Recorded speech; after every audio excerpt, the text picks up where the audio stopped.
9 जून 2024 रोजी पंतप्रधान मोदी यांनी सलग तिसऱ्यांदा देशाची सत्ता हाती घेतली आहे। पण प्रश्न असा आहे की या 11 वर्षात देशात काय बदल झाला? गरीब शेतकरी देशातील अर्ध्या लोकसंख्येच्या जीवनामध्ये नेमका काय बदल झालाय का? भारताला एक नवीन ओळख कशी मिळाली आहे आणि सरकारच्या लोककल्याणकारी योजनांद्वारे पंतप्रधान मोदींची पोहोच प्रत्येक घरात कशी पोहोचली आहे? पाहूया।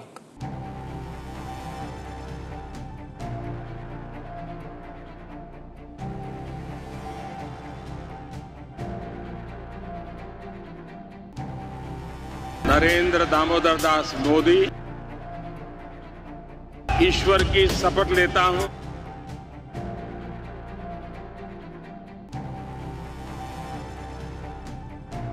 बरोबर 11 वर्षांपूर्वी भारतीय राजकारणातील सर्वात मोठ्या सिंहासनावर दूरदृष्टी असलेला एक नेता बसला होता। त्याचं नाव होतं नरेंद्र दामोदर दास मोदी। नरेंद्र दामोदर दास मोदी पंतप्रधान पदाची शपथ घेतल्यानं भारतात एका नवीन युगाची सुरुवात झाली आणि आजही तो कारवा नेहमीप्रमाणे कायम आहे। आज पंतप्रधान नरेंद्र मोदी यांच्या नेतृत्वाखाली मोदी सरकारला 11 वर्ष पूर्ण झाली आहे आणि या 11 वर्षात पंतप्रधान नरेंद्र मोदींनी केवळ कठोर निर्णयच घेतले नाहीत तर त्यांच्या लोककल्याणकारी धोरणांनी देशाची स्थिती आणि दिशाही बदलली आहे। सामान्य जीवनातील अडचणींना अगदी जवळून अनुभवणाऱ्या पंतप्रधान नरेंद्र मोदी यांनी त्यांच्या जीवनातील अनुभवांना त्यांच्या जीवनाचा आधार बनवलं आणि जेव्हा त्यांना देशाचे पंतप्रधान म्हणून लोकांची सेवा करण्याची संधी मिळाली तेव्हा त्यांनी त्या अनुभवाचं सार्वजनिक धोरणात रूपांतर केलं आणि देशात क्रांतिकारी बदलाची घोषणा केली। केंद्र में भाजपा एनडीए की सरकार को अब 11 साल हो रहे हैं। ये 11 साल गरीब कल्याण के नाम समर्पित रहे हैं। हमारे ही गरीब भाई बहनों ने गरीबी के खिलाफ जंग लड़ा और 25 करोड़ गरीब गरीबी को परास्त कर करके विजयी होकर के गरीबी से बाहर निकले हैं। या 11 वर्षात पंतप्रधान मोदींनी असे अनेक कठीण निर्णय घेतले ज्याचा कुणीही विचार केला नव्हता। ते निर्णय ज्यांनी भारताला जगात एक नवीन ओळख मिळवून दिली। मोदींनी घेतलेल्या 11 सर्वात मोठ्या निर्णयांबद्दल एक एक करून संपूर्ण माहिती आम्ही तुम्हाला देऊ, ज्यांनी देशातील लोकांच्या जीवनात क्रांतिकारी बदल घडवून आणलेच नाही तर जागतिक स्तरावर भारताचा प्रभावही वाढवला।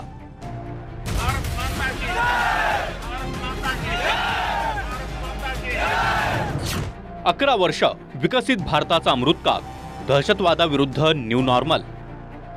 पंतप्रधान मोदींचा संदेश स्पष्ट आहे की भारत दहशतवादाविरुद्ध असह्य धोरण स्वीकारेल, ज्याची झलक मोदी सरकारच्या या 11 वर्षात दिसून आली आहे। 2019 मध्ये पुलवामा दहशतवादी हल्ल्यानंतर बालाकोट हवाई हल्ला करून पंतप्रधान मोदींनी जगाला याची झलक दाखवली। भारतावर वाईट नजर ठेवणाऱ्या आणि दहशतवाद पसरवण्याचा हेतू असलेल्यांना भारत घरोघरी शिरून मारेल असा स्पष्ट संदेश देण्यात आला। पुलवामा हमला हुआ तो भारत के वीरों ने जो काम किया ऐसा काम दशकों तक कभी नहीं हुआ है। हमारे वीरों ने आतंकियों को उनके घर में घुस करके मारा है। इतकंच नाही तर यावर्षी 22 एप्रिल रोजी पहलगाम मधील भ्याड दहशतवादी हल्ल्याला प्रत्युत्तर म्हणून ऑपरेशन सिंदूर राबवण्यात आलं आणि पाकिस्तानच्या आश्रयाखाली वाढलेले दहशतवादी तळ उद्ध्वस्त करण्यात आले। त्याचवेळी पाकिस्तानला स्पष्ट संदेश देण्यात आलाय की दहशतवाद्यांना आश्रय देणाऱ्यांबद्दल भारत कोणतीही सहानुभूती दाखवणार नाही। जब हमारी बहनों बेटियों का सिंदूर छीना गया तो हमने आतंकियों के फन को उनके घर में घुस के कुचल दिया। भारत माता की जय! भारत माता की जय! भारत माता की जय! 11 वर्षे विकसित भारताचा अमृतकाळ, कलम 370 रद्द। मोदी सरकारच्या 11 वर्षांच्या काळात अनेक टप्पे आले। बहुमत, अल्पमत, राजकीय गणित घडली। पण या बदलत्या परिस्थितीत पंतप्रधान मोदी आणि त्यांचे सरकार डगमगलं नाही किंवा विचलितही झालं नाही। याचं सर्वात मोठं उदाहरण म्हणजे जम्मू आणि काश्मीरमधून कलम 370 हटवणं। अगर राजनीतिक मजबूरी, वोट बैंक की पॉलिटिक्स, हमारे पुरखों ने धारा 370 डाली है, हम नहीं हटाएंगे, ऐसी जिद धारा 370 को लेकर चलती रही, कई सालों तक चली। और मान्यवर यही सदन में 5 अगस्त 2019 में मोदी जी ने धारा 370 को समाप्त। कलम 370 ही भारतातील एक घटनात्मक तरतूद होती जी जम्मू आणि काश्मीर राज्याला विशेष दर्जा देत होती, ज्यामुळे त्याला स्वतःचं संविधान आणि मर्यादित कायदेविषयक अधिकार मिळू शकले। 5 ऑगस्ट 2019 रोजी संविधानात सुधारणा करून जम्मू आणि काश्मीरमधून कलम 370 काढून टाकण्यात आलं। कलम 370 हटवल्याबद्दल संपूर्ण देशात गोंधळ उडाला। असंही म्हटलं जात होतं की यावरून देशात रक्ताच्या नद्या वाहतील, पण रक्ताचा एक थेंबही सांडला नाही किंवा दंगलही झाली नाही आणि पंतप्रधान मोदी आपल्या निर्णयावर ठाम राहिले। दुनिया की कोई ताकत जम्मू कश्मीर में आर्टिकल 370 की वापसी नहीं करा सकती। पंतप्रधान मोदींच्या या निर्णयामुळे जम्मू आणि काश्मीरमध्ये संपूर्ण चित्र बदललं। जम्मूला देशातील इतर राज्यांशी जोडण्याचं त्यांचं स्वप्न साकार झालं। जम्मू आणि काश्मीरमध्ये विकास प्रकल्प वेगाने आकार घेऊ लागले। रेल्वे कनेक्टिव्हिटी सोबतच राज्य महामार्गांच्या बांधकामाला देखील गती मिळाली। आरोग्य सुविधांसाठी 2 एम्स, IIT आणि IIM जम्मू, 51 नवीन पदवी महाविद्यालय, 7 नवीन वैद्यकीय महाविद्यालय उघडली। ज्यावरून हे स्पष्ट झालं की पंतप्रधान मोदी आणि त्यांच्या सरकारचा हा निर्णय काश्मीर आणि काश्मीरी लोकांसाठी जीवन रक्षकापेक्षाही कमी नाही। 11 वर्ष विकसित भारताचा अमृतकाल, काश्मीर ते कन्याकुमारी पर्यंत रेल्वेचं नेटवर्क। मोदी सरकारच्या कार्यकाळात देशात रेल्वे कनेक्टिव्हिटी वेगाने विस्तारतेय। याचं ताजं चित्र जम्मू आणि काश्मीरमधून आलंय, जिथे पंतप्रधान मोदींनी चिनाब रेल्वे आर्च ब्रिज आणि अंजी ब्रिजचं उद्घाटन केलं आणि जम्मू आणि काश्मीरला देशातील उर्वरित राज्यांशी जोडण्याची घोषणा केली, ज्यावर वंदे भारत ट्रेनने देखील वेग पकडण्यास सुरुवात केली आहे।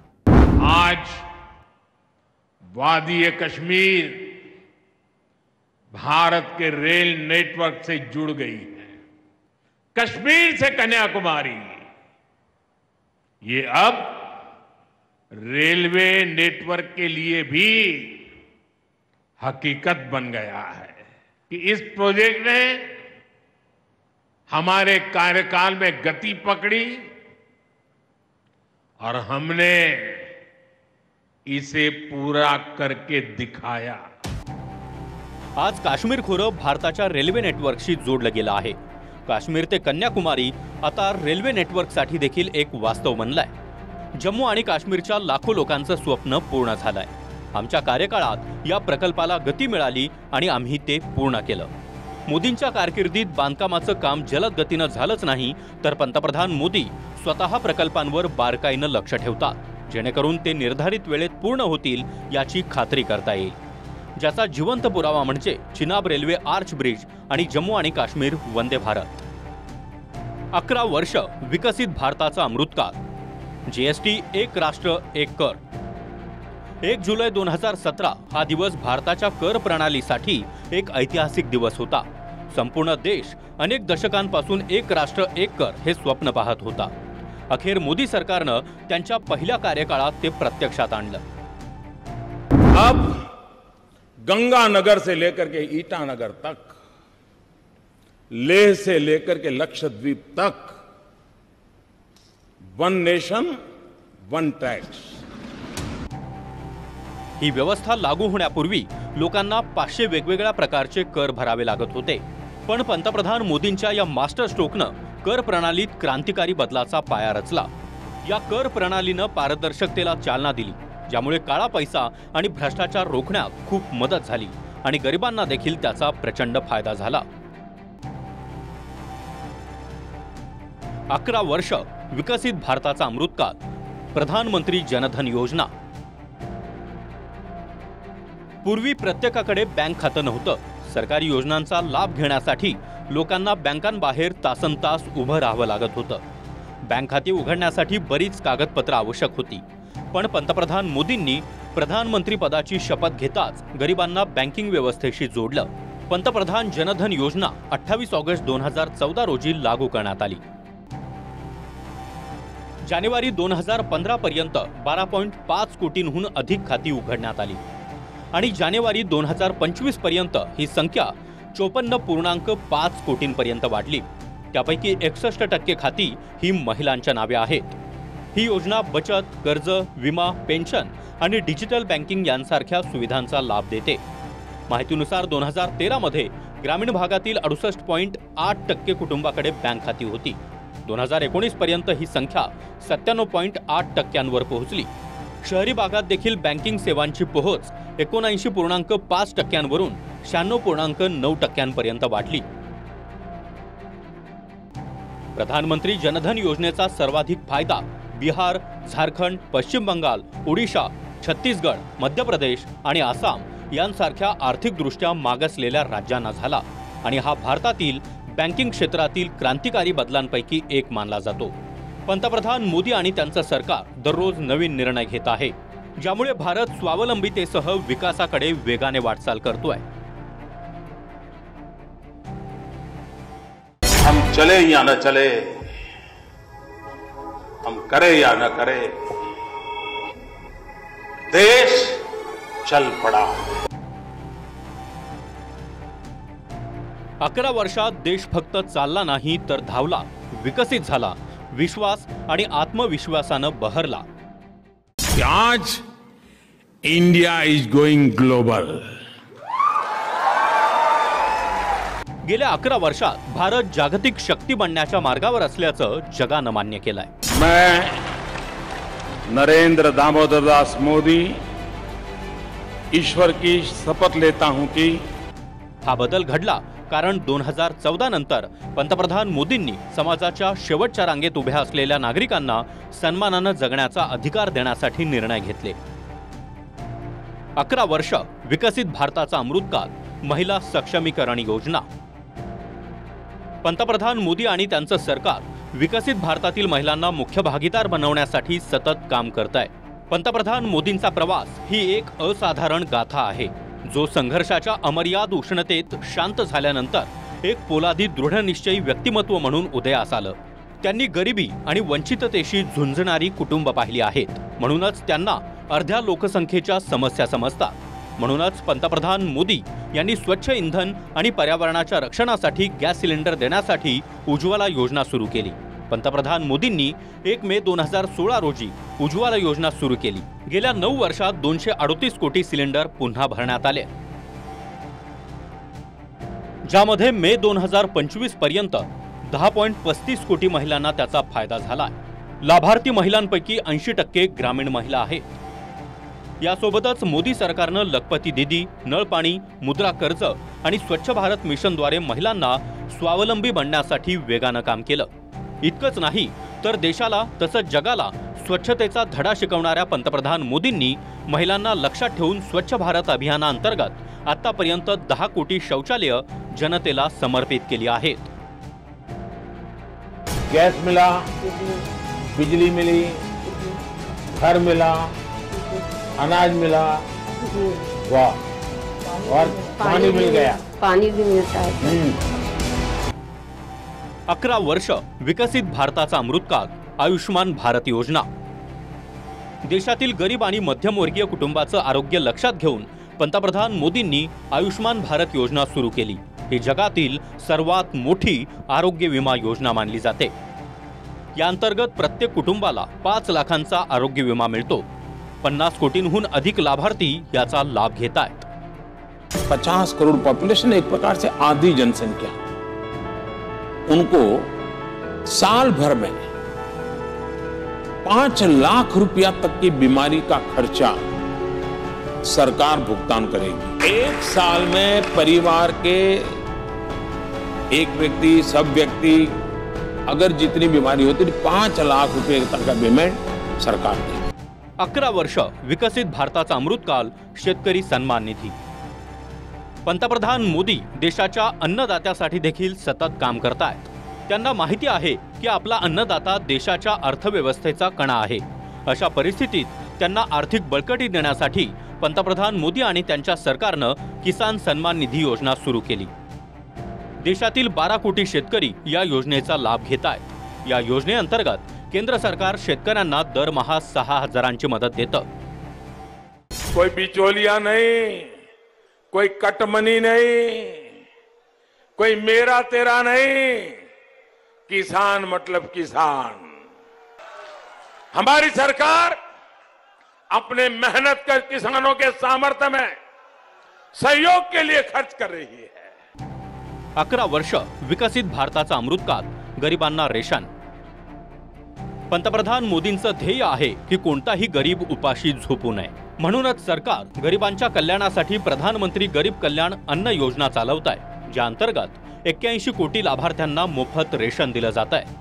तसंच आता त्याचा कालावधी देखील 5 वर्षांनी वाढवण्यात आला. 11 वर्ष विकसित भारताचा अमृतकाल, पंतप्रधान आवास योजना. देशभरातील लाखो बेघर किंवा कच्च्या घरांसाठी प्रधानमंत्री आवास योजना ग्रामीण एक वरदान ठरती आहे. या योजनेत महिलांना प्राधान्य दिलं जात आहे. प्रधानमंत्री आवास योजनेअंतर्गत 73% लाभार्थी महिला आहेत. पंतप्रधान मोदींच्या निर्णयांमुळे गाव, गरीब, तरुण, शेतकरी, महिला आणि सामान्य माणसांच्या स्वप्नांना नवीन पंख मिळालेत. हेच कारण आहे की गेल्या दशकात भारत स्वावलंबी होऊन विकासाच्या मार्गावर वेगाने प्रगती करतोय. 11 वर्षाच्या प्रवासात पंतप्रधान मोदींनी भारताचं एक नवीन चित्र सादर केलंय, ज्याची शक्ती आता संपूर्ण जग स्वीकारत आहे. Bureau report, TV9 Marathi.